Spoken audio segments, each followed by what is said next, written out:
123, ¿en qué le puedo ayudar? Señor agente, buenos días. Es que fui violada en un barranco en la 45 Por favor. Señora, no le entiendo nada, hable bien.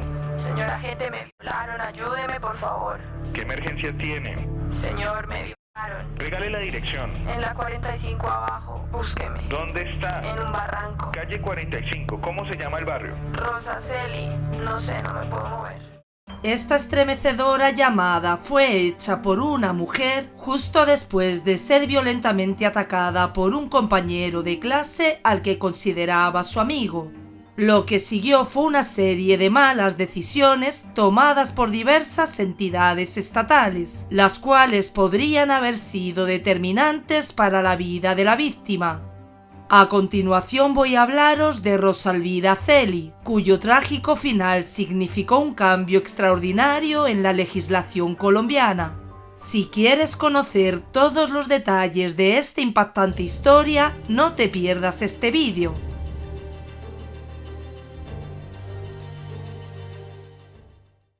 Hola a todos, soy María, bienvenidos a mi canal, bienvenidos a Archivo Criminal. Gracias por estar otro día más conmigo, apoyándome y ayudándome. El caso que os traigo hoy sucedió en Colombia. Os invito a que me acompañéis a conocer los detalles de la historia y luego podéis dejar vuestros comentarios sobre el caso.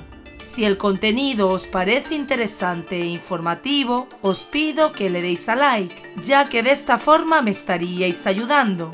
Sin más, comencemos.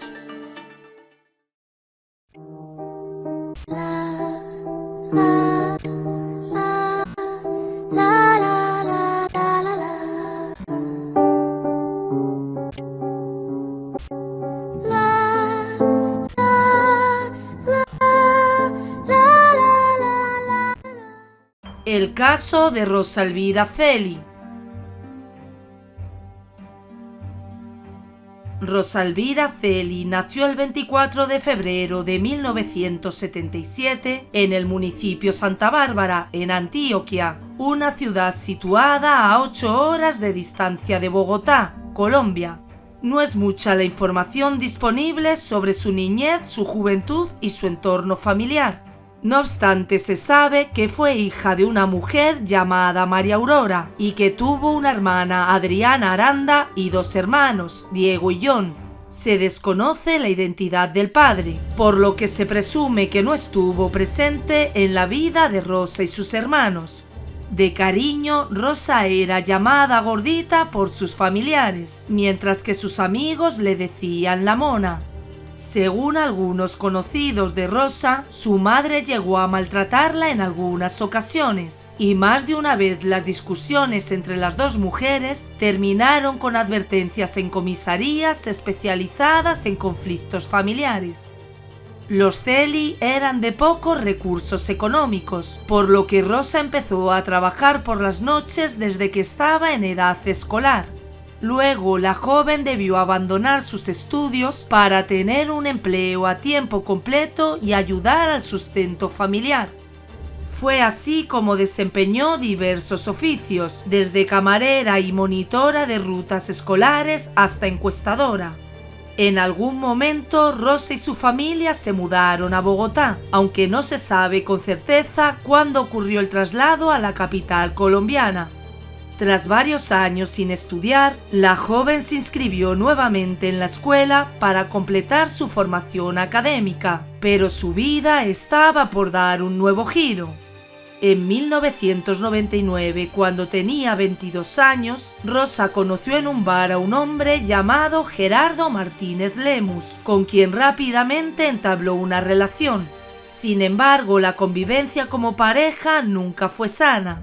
Con frecuencia discutían y se agredían verbalmente. Además, Gerardo era un hombre violento, que llegó incluso a golpear a Rosa la primera noche en la que se mudaron juntos. Ese incidente marcó el fin de la relación, pues ella se negaba a compartir hogar con una persona así. Pero la separación no fue sencilla, ya que poco después de conocerse, Rosa descubrió que estaba embarazada. Pese a que estaba por terminar el 10º y último año de la secundaria, la mujer dejó nuevamente la escuela. En 2000 nació Juliana, la primera y única hija de Rosa, quien a partir de ese momento se convirtió en el centro de su vida. Se desconoce por cuánto tiempo siguieron conviviendo Rosa y Gerardo por el bien de la niña, pero se sabe que no fue mucho.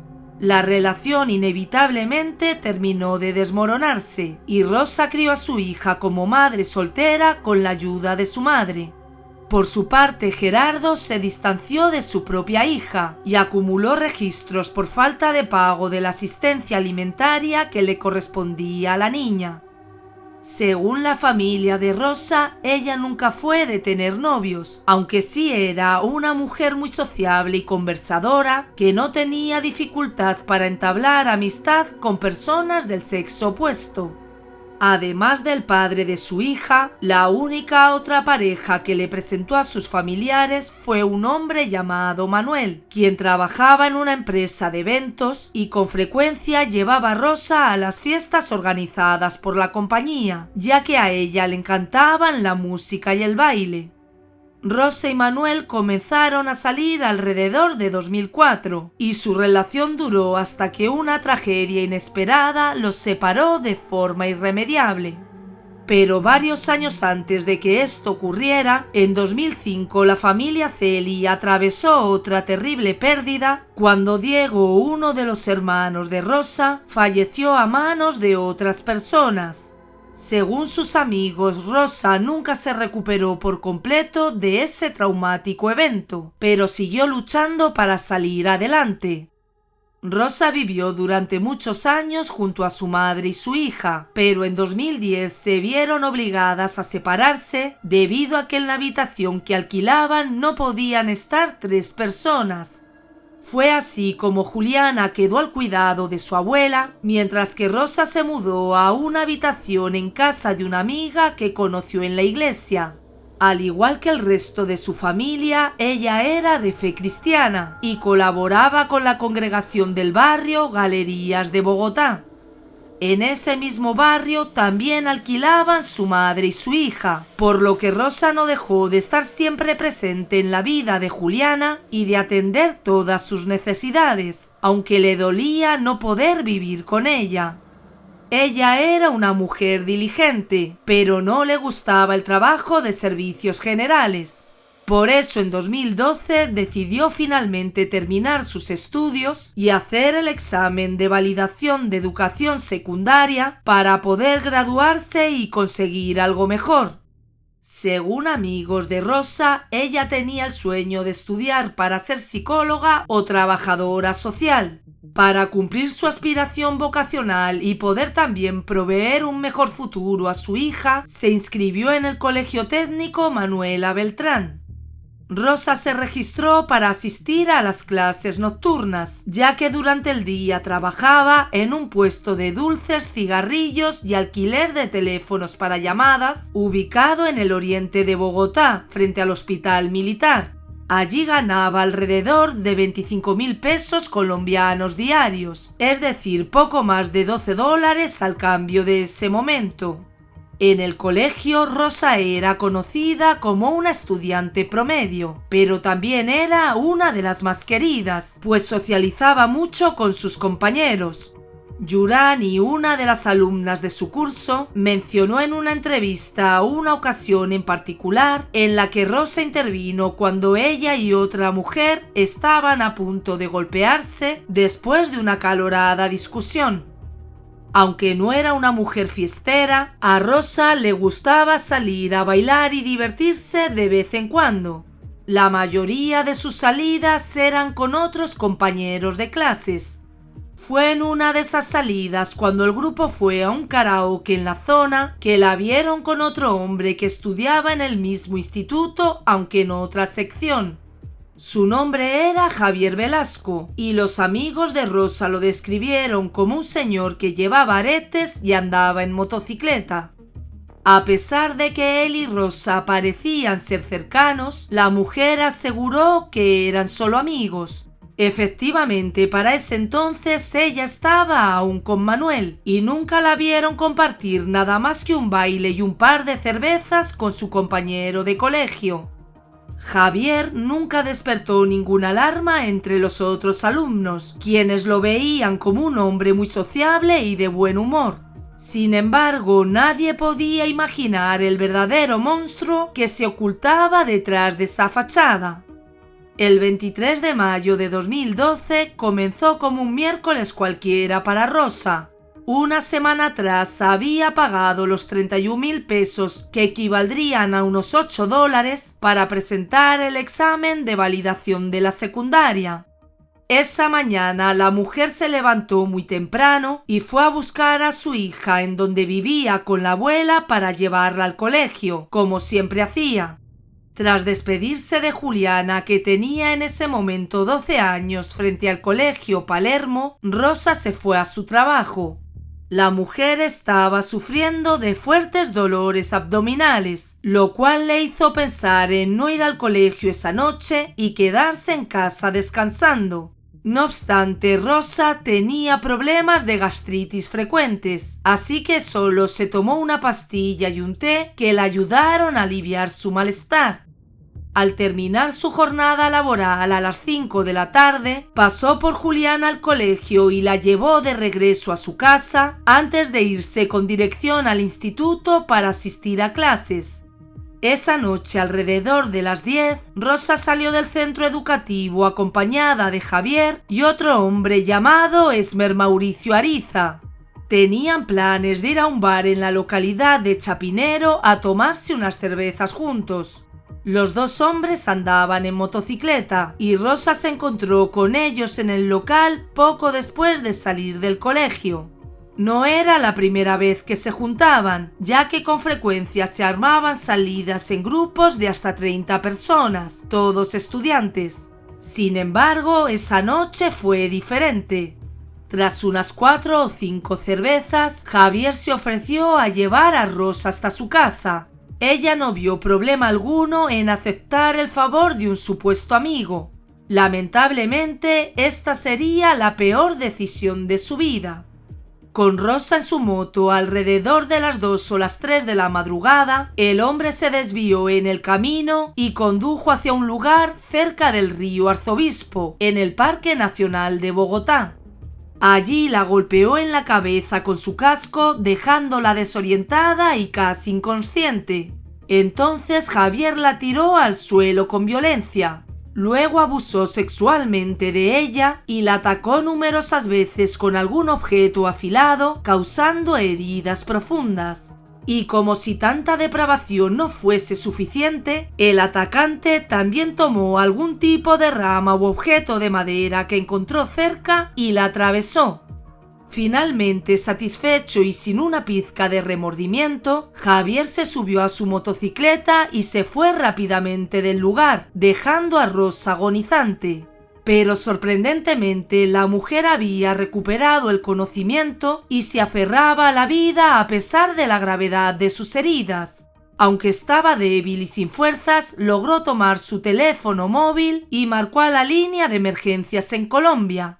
Cuando el operador contestó la llamada, Rosa le dijo que se encontraba tirada en un barranco y que habían abusado de ella. Lamentablemente, la respuesta del operador no fue la mejor, ya que solo le pidió que repitiera una y otra vez qué le había pasado, y quería un punto de referencia, aunque ella ya le había dicho todo lo que podía. Palomino, emergencia 123, ¿en qué le puedo ayudar? Mi agente, buenos días. Estoy en un barranco violada. Búsqueme, por favor, ¿sí? ¿Cómo? Estoy en un barranco violada. ¿Qué está qué? En un barranco de la 45 abajo de la circunvalar. ¿Qué le pasó? Me violaron. ¿Qué? ¿Andando en un vehículo o qué? Sola, estoy solita. Tirada en un sitio terrible, no me puedo mover nada. Por favor, ayúdeme, sí. Cai Chapinero. Sí, señor. Deme un punto. En un barranco, en un barranco. Avenida Circunvalar con 45. Deme un punto de referencia donde usted se encuentra. Estoy violada, tirada en pelota. Ayúdeme urgente, no me puedo mover. La comunicación se cortó, pero Rosa volvió a marcar.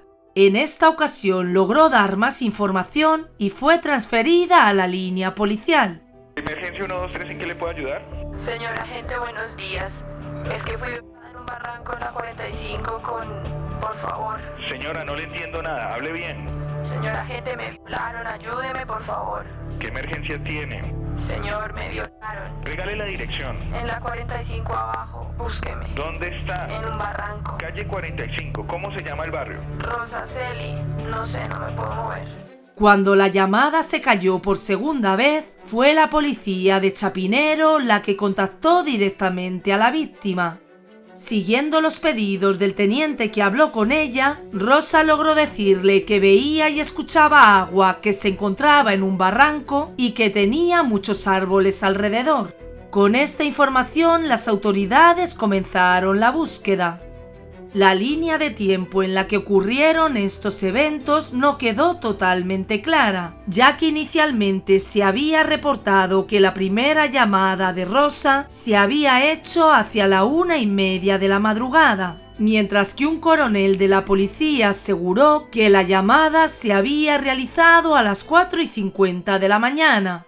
Sin embargo, el Cuerpo de Bomberos de Bogotá, que fue llamado para ayudar en las labores de búsqueda, reportó que la policía los contactó a las 4:55 de la mañana, y para ese momento las autoridades ya tenían un tiempo tratando de localizar a Rosa. Más allá de las discrepancias de horarios, se sabe que fue localizada por un grupo de bomberos y policías sobre las 6 de la mañana. La escena que encontraron fue estremecedora. La víctima estaba tendida sobre un charco rojo y estaba desvestida de la cintura para abajo. Tenía marcas en los brazos y el cuello, lo cual sugería que su atacante había intentado asfixiarla.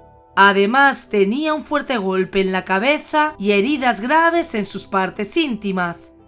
A pesar de la terrible tortura a la que había sido sometida, Rosa logró decirle a las autoridades cómo una salida de amigos había terminado de manera tan terrible, y alcanzó a mencionar por nombre a Javier y Esmer Mauricio, los dos hombres con los que había estado esa noche. La mañana del 24 de mayo fue llevada al Hospital Santa Clara, ubicado al sur de Bogotá. Posteriormente, esta decisión sería fuertemente criticada, ya que tanto el Hospital San Ignacio como el militar se encontraban mucho más cerca del lugar del hallazgo, a tan solo 5 minutos de distancia. Según se dijo, la decisión de trasladarla a un centro de salud que quedaba 3 veces más lejos se debía a que Rosa no tenía seguro social porque era trabajadora informal. Una vez en el sanatorio, la mujer sufrió un paro cardíaco y quedó inconsciente. Los médicos de urgencia que la atendieron reportaron que nunca habían visto algo tan brutal y terrible como lo que estaban presenciando en ese momento. Rosa fue intubada y se mantuvo luchando por su vida en la unidad de cuidados intensivos, donde tuvo que ser reanimada por los doctores para poder llevarla de emergencia al quirófano. Durante este proceso encontraron rastros de hierba, lodo y madera dentro del cuerpo de la mujer. Rosa salió de cirugía con el abdomen abierto, ya que las heridas causadas por lo que los médicos definieron como una imputación le había destruido los intestinos y varios órganos del sistema reproductivo. Estas lesiones derivaron en una peritonitis, un tipo de infección muy fuerte y con altas tasas de mortalidad. Además, Rosa había llegado al hospital presentando síntomas de hipotermia por haber pasado tantas horas expuesta al frío de la madrugada. Pese a los esfuerzos del personal médico por controlar la infección, ella estaba demasiado débil y su cuerpo no pudo aguantar más. El lunes 28 de mayo a las 2 de la mañana, Rosa Elvira Celi falleció tras 4 días de agonía. Tenía tan solo 35 años y todo un futuro por delante. Aunque la vida de Rosa había llegado a su fin de manera trágica y dolorosa, la lucha de la familia para conseguir justicia apenas comenzaba. Desde el primer momento criticaron la respuesta de las autoridades. Adriana, la hermana de la víctima, tuvo que buscar por todos los medios la manera de hacer una denuncia. A medida que avanzaba la investigación, iban saliendo a la luz diferentes errores que habían comenzado incluso antes de que Rosa fuese atacada. Y es que pronto se supo que Javier Velasco, entonces de 44 años, quien fue mencionado por la víctima al momento de ser rescatada, contaba con un amplio historial de antecedentes penales. En mayo de 2002, 10 años antes de que atacara brutalmente a Rosa, el hombre había acabado con la vida de una mujer llamada Dismila Ochoa. En ese momento, un juez penal lo había declarado autor material del homicidio, pero increíblemente lo consideró inimputable. Este veredicto surgió gracias a que la defensa de Javier alegó que el hombre sufría de graves problemas mentales y que no era responsable de sus actos, por lo que no se le podía castigar. En vez de ser condenado a prisión como correspondía, el juez lo sentenció a 3 meses en un centro psiquiátrico y a pagar una multa de 2 salarios mínimos, que en ese momento fueron alrededor de 1.330.000 pesos, o cerca de $300. Tras cumplir el tiempo estipulado de reclusión, Javier fue liberado con la única orden de mantenerse en tratamiento psiquiátrico. Pero el historial criminal del sujeto no terminó ahí. En 2007, Javier fue demandado por su pareja de ese entonces por haber abusado sexualmente de sus hijas, es decir, las hijastras del hombre. Las niñas tenían tan solo 3 y 11 años. Al año siguiente fue acusado por agredir a una trabajadora sexual después de que la mujer se negara a tener relaciones íntimas sin preservativo. Estos fueron tan solo los crímenes por los cuales Javier llegó a ser denunciado. Cuando la información se hizo pública, muchos pensaron que fueron más las fechorías que cometió y nunca fueron denunciadas a las autoridades. De acuerdo con los registros criminales, Javier Velasco era una amenaza evidente para la sociedad, pero de alguna manera había logrado evadir durante años las consecuencias de sus actos. Al día siguiente del ataque, el sujeto había asistido a clase como si nada hubiese sucedido. Pero cuando una profesora le comentó al grupo que Rosa había sufrido un accidente y estaba en el hospital, Javier se retiró del colegio y huyó. Afortunadamente, el viernes 25 fue detenido por la Policía Nacional con la ayuda de los testimonios de otros estudiantes del instituto. El despiadado ataque a Rosa Elvira Celi conmocionó y enardeció a los colombianos. Casi de inmediato se organizaron diversas movilizaciones y protestas, las cuales llegaron a congregar hasta 8.000 personas.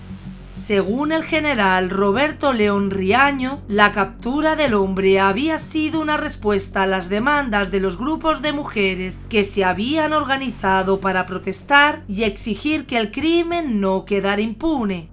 Las autoridades también registraron la vivienda de Javier. Entre los elementos encontrados había un reloj que se reportó que pertenecía a la víctima y una carta escrita por él dirigida a Rosa. En la misiva, Javier pedía perdón, le pedía ayuda a Dios y le profesaba amor eterno a su víctima. Esmer Mauricio, el otro hombre que Rosa llegó a nombrar y quien fue también el último en verla con vida, además de Javier, se entregó voluntariamente a las autoridades. En su declaración aseguró que solo había tomado unas cervezas con Rosa y Javier y luego se había ido a su casa. Negó haber pisado el Parque Nacional o haber participado en el ataque. También dijo que no era particularmente cercano a la víctima o el atacante, pero que sí habían salido anteriormente en grupos grandes. Tras la revisión de las pruebas recopiladas, el juez se abstuvo de ordenar la detención de Esmer Mauricio porque no se encontraron elementos que lo comprometieran. Por lo tanto, el hombre fue considerado inocente y quedó en libertad. Rosa Elvira fue sepultada el 31 de mayo en un cementerio al norte de Bogotá después de un funeral privado. La repentina pérdida de otro ser querido fue muy dura para toda la familia Celi, pero la situación fue particularmente difícil para Juliana, la hija de Rosa.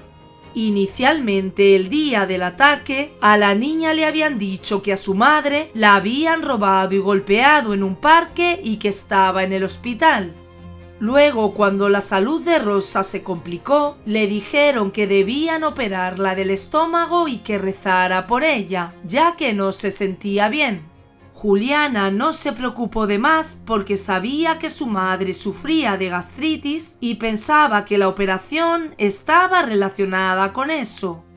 La verdad llegó a ella de la peor manera. En su salón de clase, cuando una compañera comenzó a hablar de la noticia y mencionó todos los escalofriantes detalles que habían sido reportados. Tras eso, la niña buscó un periódico para comprobar si era verdad lo que decían en su colegio, por lo que su tía y su abuela se vieron obligadas a contarle lo ocurrido. Como era de esperar, esto impactó a la niña psicológicamente. Y por si fuera poco, después de que Rosa se convirtiera en noticia, los compañeros de clase de Juliana comenzaron a hostigarla. Un día después del funeral, el 1 de junio de 2012, la Fiscalía imputó por tortura, homicidio agravado y acceso carnal violento a Javier Velasco. El hombre no aceptó los cargos y la Fiscalía dictó medidas de aseguramiento mientras continuaba el proceso legal. La defensa de Javier presentó el mismo argumento que el hombre había utilizado en 2002, que sufría de problemas mentales severos y por tanto no tenía capacidad de entender la gravedad de sus acciones. Inicialmente, el acusado estaba completamente seguro de que se saldría con la suya una vez más. Sin embargo, todo cambió cuando el Instituto de Medicina Legal declaró que el hombre era imputable, asegurando que sabía con certeza lo que estaba haciendo la noche del 23 de mayo. Esta declaración significaba que Javier estaba en capacidad de responder por sus actos y podría ser condenado por ellos. Jesús Vicente Rebelo, el abogado defensor, pidió un segundo examen psicológico. Los resultados de esta segunda evaluación no se incluyeron en el proceso, pero algunas fuentes reportaron que el resultado tampoco favorecía al acusado. Según la defensa, si el caso iba a juicio, no había duda de que el acusado sería encontrado culpable, ya que la Fiscalía tenía argumentos irrefutables. De hecho, habían intentado buscar un preacuerdo con la Fiscalía, pero la propuesta no fue aceptada. El fiscal Abelardo de la Espriella, quien representaba a la víctima y sus familiares, aseguró que en la zona donde había ocurrido el ataque se habían encontrado evidencias biológicas que demostrarían que Javier había estado allí. En total recopilaron al menos 150 piezas de evidencia, entre las cuales se incluían testimonios y ADN del acusado encontrado en el cuerpo de la víctima. El juicio se había establecido para el 26 de septiembre de ese mismo año, pero tras no obtener el resultado que él esperaba, Javier consideró otras opciones para evitar una condena mayor. Finalmente, el acusado optó por aceptar los cargos imputados por la Fiscalía para poder recibir una penalización menos severa.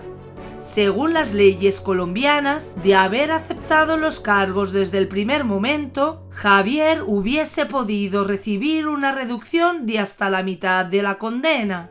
Sin embargo, al haber confesado después de negar los cargos, la rebaja de los años de cárcel que correspondían de ser declarado culpable solo podría ser de hasta una tercera parte del total. En este caso, la pena máxima a la que se enfrentaba Javier era de 60 años de prisión. Tras confesar, esa sentencia se vería reducida a 40 años máximo, con la posibilidad de apelar por su libertad después de 20 años.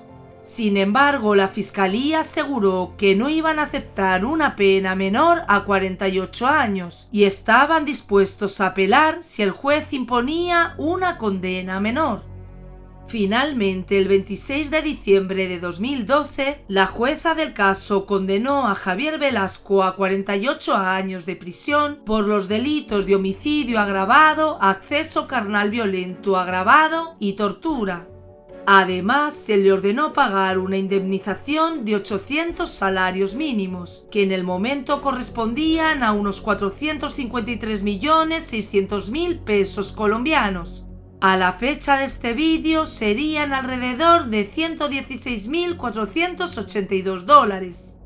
Tras la lectura de la sentencia, Javier ofreció disculpas a la sociedad y a los familiares de la víctima. Aseguró sentir mucho dolor y le pidió perdón a Dios. Según el abogado defensor, la rebaja debía ser de los 20 años que se habían dicho. Sin embargo, la Sala Penal del Tribunal Superior de Bogotá confirmó la sentencia de 48 años de prisión. Además, el caso de Rosa hizo que las otras dos acusaciones en contra de Javier cobraran fuerza, por lo que el hombre fue también procesado por abusar de sus dos hijastras menores de edad y por haber agredido a una trabajadora sexual. El acusado se declaró culpable en ambos casos y en 2013 se le sumaron 36 años de prisión por abuso sexual y 10 años más por la agresión.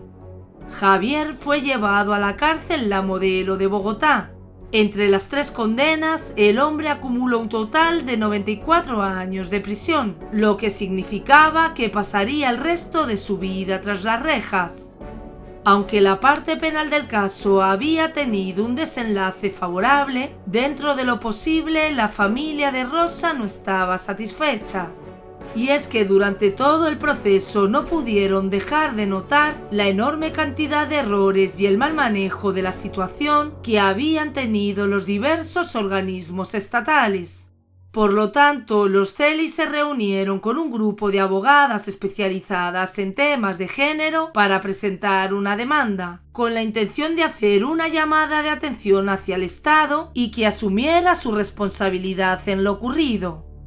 La demanda contra la nación consistió en acciones judiciales contra varios organismos. Primero contra la Policía Nacional por perjuicios morales y materiales y luego contra la Fiscalía General de la Nación, ya que Javier estaba en libertad a pesar de sus antecedentes y de las dos denuncias por delitos graves que tenía en su contra. Y por último, contra las secretarías de gobierno y de salud del distrito, por el hecho de que Rosa había sido llevada a un hospital lejano, teniendo dos opciones mucho más cercanas, en un momento donde cada segundo era crítico para salvar su vida. Esta demanda, presentada en 2012, fue aceptada por el juzgado en 2015. En julio de ese mismo año se logró otro gran avance. El entonces presidente Juan Manuel Santos firmó la Ley 1761, conocida como la Ley Rosa Elvira Celi. Esta ley introdujo por primera vez el feminicidio como un delito autónomo, definido como la defunción de una mujer por su condición de mujer o por motivos relacionados con su identidad de género, es decir, que también incluye a las mujeres trans. Además de la tipificación del delito, se estableció una condena entre 20 y 41 años de cárcel para aquellas personas que fuesen encontradas culpables de este crimen.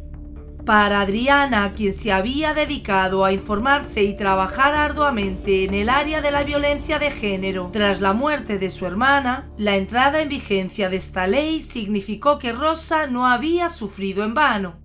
Sin embargo, mencionó la importancia de avances en educación del país respecto a cuestiones de género, ya que la mejor manera de prevenir este tipo de tragedias es a través de la enseñanza. La familia de Rosa también habló abiertamente de las numerosas promesas vacías que recibieron por parte del gobierno y de particulares, quienes les ofrecieron cosas como ayudas económicas o acompañamiento psicológico, pero nunca cumplieron. Juliana, quien se vio particularmente afectada, tuvo que cambiarse de colegio debido al constante hostigamiento de sus compañeros, quienes llegaron incluso a cortarle el cabello. Pero no fue fácil, pues varias instituciones educativas le negaron el acceso porque la niña no tenía cupo familiar de madre y padre. Finalmente, la familia Celi se vio obligada a inscribir a la niña en una escuela privada después de que perdiera varios meses de clase. Una persona les había ofrecido una beca escolar para Juliana en nombre de una fundación. Sin embargo, la fundación y la oferta resultaron ser falsas, y ellos la enviaron a un colegio que a duras penas podían costear. Tras el deceso de Rosa, el padre de Juliana se pronunció en algunos medios de comunicación y aseguró que iniciaría la petición de custodia de su hija, ya que la patria potestad la tenía la abuela y según el hombre no le dejaba ver a la niña. Sin embargo, no se denunció ninguna actualización de este caso y según la información disponible, parece que Juliana permaneció bajo el cuidado de la abuela. Con respecto a la demanda contra el Estado, no fue un proceso rápido, pero finalmente se vieron los resultados cuando en agosto de 2023 se emitió el fallo. En un hecho sin precedentes en el país suramericano, un juzgado de Bogotá condenó a las 3 entidades estatales por negligencia en el caso. Esta condena, que llegó a 11 años después de la trágica partida de Rosa, ordenó el pago de una indemnización a la familia Celi, que correspondía a unos $373.000. La fiscalía quedó responsabilizada de la mayor parte del desembolso, ya que el juzgado determinó que habían actuado de manera negligente en las investigaciones contra Javier Velasco, quien estaba en libertad a pesar de su historial criminal. También recriminaron a la Secretaría de Salud porque al parecer la ambulancia había tardado más de 2 horas en llegar desde el momento de la llamada al número de emergencias. El caso de Rosa Elvira Celi revolucionó las leyes colombianas y marcó un antes y un después en el país, no solo por la ley que surgió en su nombre, sino también por dejar en evidencia la responsabilidad del Estado en el desenlace de la tragedia ocurrida. Rosa es aún recordada por todos los colombianos que conocen su trágica historia. Su sufrimiento pudo ser evitado y tal vez su vida pudo haber sido salvada, pero ella quedó inmortalizada en la memoria colectiva. En el corazón del Parque Nacional, en el Jardín Botánico de Bogotá, junto al Instituto de Recreación y Deporte, crearon un espacio conmovedor dedicado a la memoria de Rosa Elvira Celi, un jardín de flores y una lápida de madera. Además, el nombre y la imagen de Rosa son vistas con frecuencia en marchas feministas como las que se organizan cada 8 de marzo para conmemorar el Día Internacional de la Mujer, y también en diversas obras de arte hechas para honrar su legado. Bueno, y hasta aquí la historia de hoy. Me gustaría que dejes tu comentario u opinión. ¿Qué opinas sobre este terrible suceso? Antes de irte te pido que dejes un me gusta y si este contenido es de tu interés, suscríbete si aún no lo estás y activa la campanita para seguir los contenidos que voy subiendo al canal, ya que trataré de seguir subiendo varios vídeos por semana. ¡Saludos!